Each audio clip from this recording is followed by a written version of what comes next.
આગામી 48 કલાકમાં સૌરાષ્ટ્રના ભાગોમાં વરસાદ થવાની શક્યતા છે. દક્ષિણ ગુજરાતના ભાગોમાં વરસાદ થવાની શક્યતા છે.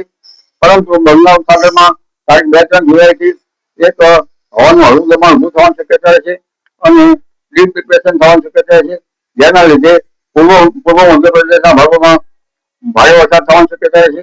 આ ઉપરાંત મહીસાગરના ભાગો, વડોદરાના ભાગો અને ભારે વરસાદ થવાની શક્યતા છે. કોઈ ભાગમાં અતિ ભારે વરસાદ થવાની શક્યતા છે.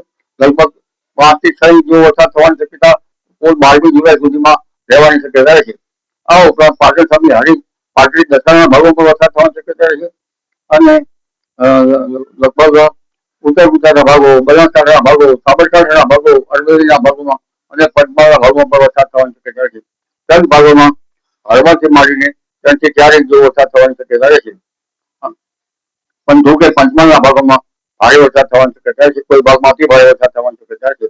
કેટલાક ભાગમાં જળ ભરાવ પણ થઈ શકે. આ ઉપરાંત દક્ષિણ ગુજરાતના ભાગોમાં પણ અતિ ભારે વરસાદથી પૂરની સ્થિતિ ઉદ્ભવી શકે. એટલે હાલમાં તો સૌરાષ્ટ્રના ખેડૂત ભાઈઓ અને જે વરસાદની રાહ જોઈ રહ્યા છે, જોકે વરસાદ તો ત્યાં થયો છે, કચ્છ ભાગોમાં પણ આગામી 48 કલાકમાં વરસાદી ઝાપટા પડવાની શક્યતા રહેશે.